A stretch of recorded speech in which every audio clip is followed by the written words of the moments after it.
ओम नमो भगवते वासुदेवाय। प्रिय भक्तगणों, आइए सुनते हैं श्रीमद्भागवत महापुराण की कथा। आप सभी भक्तजन इस कथा को श्रद्धापूर्वक मन लगाकर भगवान श्री कृष्ण का ध्यान करते हुए नित्य प्रति सुने। भगवान श्री कृष्ण आप सभी की मनोकामना पूर्ण करेंगे और आप सभी के कष्टों को हर लेंगे। आइए शुरू करते हैं श्रीमद्भागवत महापुराण की कथा। प्रिय भक्तगणों, आज की कथा में हम श्रवण करेंगे ब्रह्मा जी द्वारा भगवान की स्तुति। ब्रह्मा जी ने कहा, प्रभु, आज बहुत समय के बाद मैं आपको जान सका हूँ। अहो, कैसे दुर्भाग्य की बात है कि देहधारी जीव आपके स्वरूप को नहीं जान पाते। भगवान, आपके सिवा और कोई वस्तु नहीं है। जो वस्तु प्रतीत होती है वह भी स्वरूपतः सत्य नहीं है, क्योंकि माया के गुणों के क्षोभित होने के कारण केवल आप ही अनेकों रूपों में प्रतीत हो रहे हैं। देव, आपके चित्त शक्ति के प्रकाशित रहने के कारण अज्ञान आपसे सदा ही दूर रहता है। आपका यह रूप जिसके नाभि कमल से मैं प्रकट हुआ हूँ, सैकड़ों अवतारों का मूल कारण है। इसे आपने सत्पुरुषों पर कृपा करने के लिए ही पहल प्रकट किया है। परमात्मन, आपका जो आनंद मात्र वेद रहित अखंड तेजो में स्वरूप है, उसे मैं इससे भिन्न नहीं समझता। इसलिए मैंने विश्व की रचना करने के वाले होने पर भी विश्वातीत आपके इस अद्वितीय रूप की ही शरण ली है। यही संपूर्ण भूत और इंद्रियों का भी अधिष्ठान है। हे विश्व कल्याण में मैं आपका उपासक हूँ। आपने मेरे हित के लिए ही मुझे ध्यान में अपना यह रूप दिखलाया है। जो परमात्मा विषयासक्त जीव है वे ही इसका अनादर करते हैं। मैं तो आपको इसी रूप में बार बार नमस्कार करता हूँ। मेरे स्वामी, जो लोग वेद रूप वायु से लाई हुई आपके चरण रूप कमल कोश की गंध को अपने कर्णपुटों से ग्रहण करते हैं, उन अपने भक्तजनों के हृदय कमल से आप कभी दूर नहीं होते, क्योंकि वे पराभक्ति रूप डोरी से आपके पाद पद्मों को बांध लेते हैं। जब तक पुरुष आपके अभय प्रद चरणारविंदों का आश्रय नहीं लेता, तभी तक उसे धन, घर और बंधुजनों के कारण प्राप्त होने वाली वह शोक, लालसा, दीनता और अत्यंत लोभ आदि सताते हैं, और तभी तक उसे में मेरेपन का दुराग्रह रहता है, जो दुख का एकमात्र कारण है। जो लोग सब प्रकार के अमंगलों को नष्ट करने वाले आपके श्रवण, कीर्तन आदि प्रसंगों से इंद्रियों को हटाकर लेशमात्र विषय सुख के लिए दीन और मन ही मन ललायत होकर निरंतर दुष्कर्मों में लगे रहते हैं, उन विचारों की बुद्धि कहदेव ने हर ली है। अच्युत उरुक्रम, इस प्रजा को भूख, प्यास, वात, पित्त, कफ, सर्दी, गर्मी, हवा और वर्षा से परस्पर एक दूसरे से तथा कामाग्नि और दुसह क्रोध से बार बार कष्ट उठाते देखकर मेरा मन बड़ा खिन्न होता है। स्वामिन, जब तक मनुष्य इंद्रिय और विषय रूपी माया के प्रभाव से आपसे अपने को भिन्न देखता है, तब तक उसके लिए इस संसार चक्र की निवृत्ति नहीं होती। यद्यपि यह मिथ्या है, तथापि कर्म फल भोग का क्षेत्र होने के कारण उसे नाना प्रकार के दुखों में डालता रहता है। देव, औरों की तो बात ही क्या, जो साक्षात मुनि हैं वे भी यदि आपके कथा प्रसंग से विमुख रहते हैं तो उन्हें संसार में फंसना पड़ता है। वे दिन में अनेक प्रकार के व्यापारों के कारण विक्षिप्त चित्त रहते हैं, रात्रि में निद्रा में अचेत पड़े रहते हैं। उस समय भी तरह तरह के मनोरथों के कारण क्षण क्षण में उनकी नींद टूटती रहती है, तथा देववश उनकी अर्थ सिद्धि के उस सब उद्योग भी विफल होते रहते हैं। नाथ, आपका मार्ग केवल गुण श्रवण से ही जाना जाता है। आप निश्चय ही मनुष्यों के भक्ति योग के द्वारा परिशुद्ध हुए हृदय कमल में निवास करते हैं। कुछ लोग, प्रभु, आपके भक्तजन जिस जिस भावना से आपका चिंतन करते हैं, उन साधु पुरुषों पर अनुग्रह करने के लिए आप वही रूप धारण कर लेते हैं। भगवान, आप एक ही तथा संपूर्ण प्राणियों के अंतःकरणों में स्थित उनके परम हितकारी अंतरात्मा हैं। इसलिए यदि देवता लोग भी हृदय में तरह तरह की कामनाएं रखकर भांति भांति की विपुल सामग्रियों से आपका पूजन करते हैं तो उससे आप उतने प्रसन्न नहीं होते जितने सब प्राणियों पर दया करने से होते हैं। किंतु वह सर्वभूत दया असत पुरुषों को अत्यंत दुर्लभ है। जो कर्म आपको अर्पण कर दिया जाता है उसका कभी नाश नहीं होता, वह अक्षय हो जाता है। अतः नाना प्रकार के कर्म, यज्ञ, दान, कठिन तपस्या और व्रत आदि के द्वारा आपकी प्रसन्नता प्राप्त करना ही मनुष्य का सबसे बड़ा कर्म फल है। क्योंकि आपकी प्रसन्नता होने पर ऐसा कौन फल है जो सुलभ नहीं हो जाता।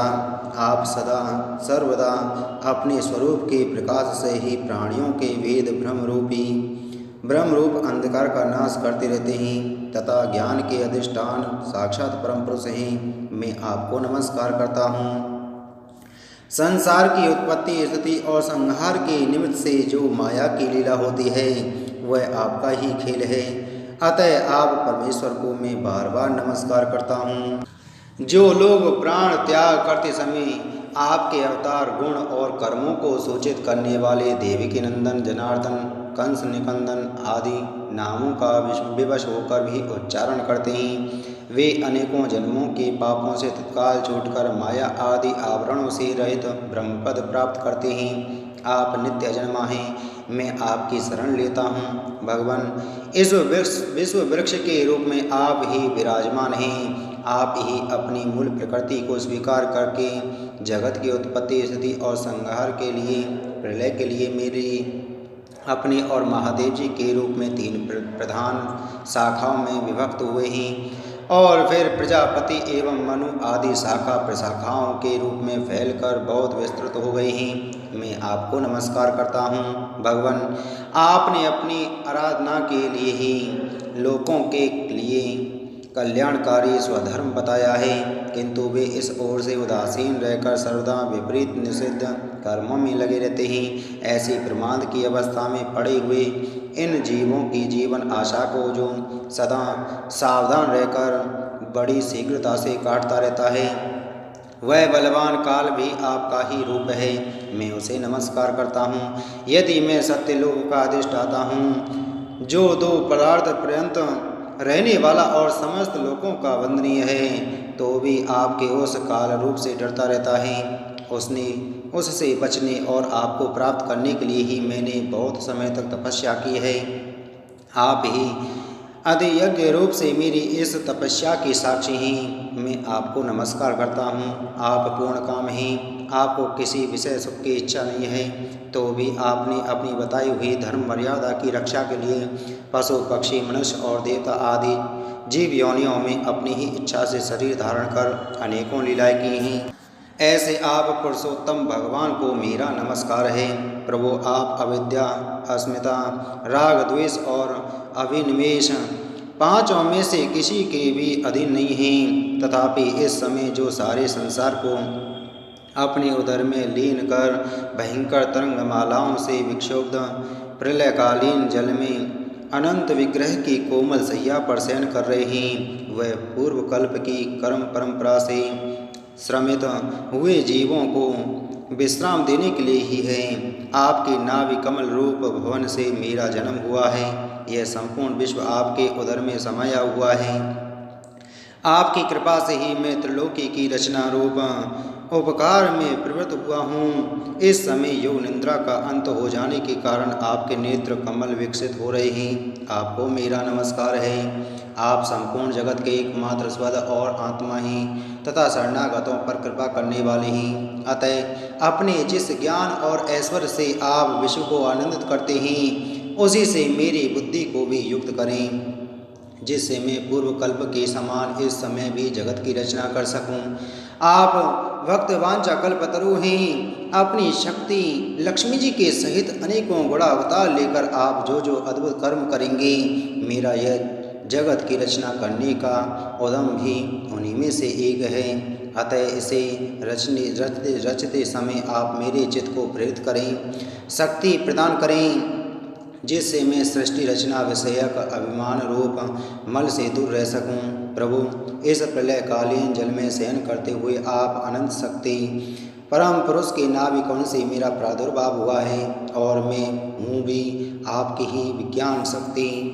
अतः इस जगत के विचित्र रूप का विस्तार करते समय आपकी कृपा से मेरी भेद रूप वाणी का उच्चारण लुप्त न हो।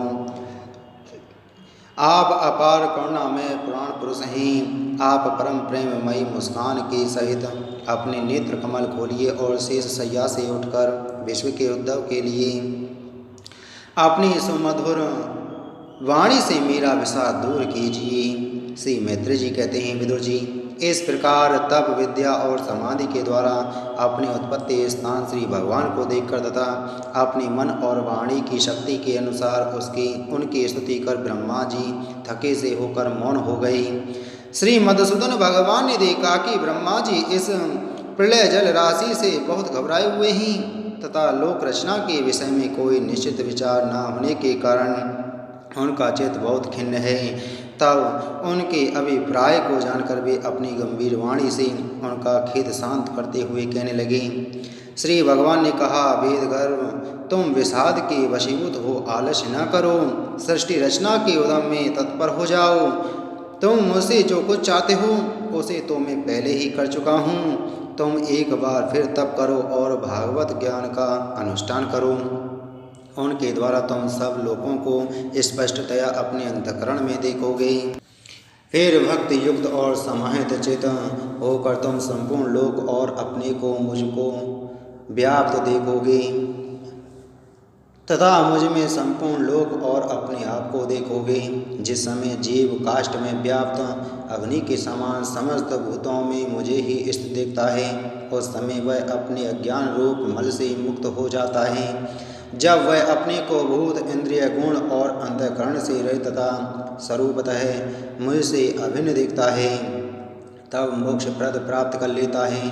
ब्रह्मा जी, नाना प्रकार के कर्म संस्कारों के अनुसार अनेक प्रकार की जीव सृष्टि को रचने की इच्छा होने पर भी तुम्हारा चित्त मोहित नहीं होता। यह मेरी अतिशय कृपा का ही फल है। तुम सबसे पहले मंत्र दृष्टा हो। प्रजा उत्पन्न करते समय भी तुम्हारा मन मुझ में ही लगा रहता है। इसी से पाप में रजोगुण तुमको बांध नहीं पाता।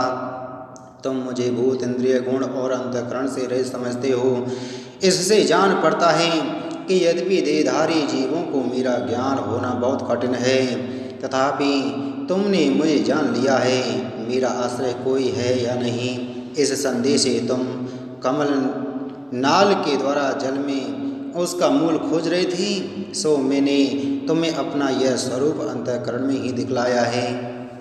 प्यारे ब्रह्मा जी, तुमने जो मेरी कथाओं के वैभव से युक्त मेरी स्तुति की है और तपस्या में जो तुम्हारी निष्ठा है, वह भी मेरी ही कृपा का फल है। लोक रचना की इच्छा से तुमने सगुण प्रतीत होने पर भी जो निर्गुण रूप से मेरा वर्णन करते हुए स्तुति की है, उससे मैं बहुत प्रसन्न हूँ। तुम्हारा कल्याण हो। मैं समस्त कामनाओं और मनोरथों को पूर्ण करने में समर्थ हूँ। जो पुरुष नित्य प्रति इस स्तोत्र द्वारा स्तुति करके मेरा भजन करेगा, उस पर मैं शीघ्र ही प्रसन्न हो जाऊंगा।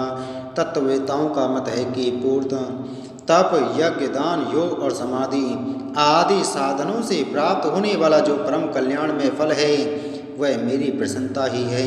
विधाता, मैं आत्माओं का भी आत्मा और स्त्री पुत्रादि प्रियों का भी प्रिय हूँ। देह आदि भी मेरे ही लिए प्रिय हैं, अतः मुझसे ही प्रेम करना चाहिए। ब्रह्मा जी, त्रिलोकी को तथा जो प्रजा इस समय मुझ में लीन है, उसे तुम पूर्व कल्प के समान मुझसे उत्पन्न हुए अपने सर्ववेदमय स्वरूप में ही स्वरूप से स्वयं ही रचो। श्री मैत्रेय जी कहते हैं, प्रकृति और पुरुष के स्वामी कमलनाल नाव भगवान सृष्टिकर्ता ब्रह्मा जी को इस प्रकार जगत की अभिव्यक्ति करवाकर अपने उस नारायण रूप से अदृश्य हो गई। इति श्रीमद्भागवते महापुराणे प्रमंसा संहितया तृतीय स्कंदे नवमो अध्याय संपूर्णम। बोलो श्रीमद्भागवत महापुराण की जय। बोलो श्री कृष्णचंद्र भगवान की जय।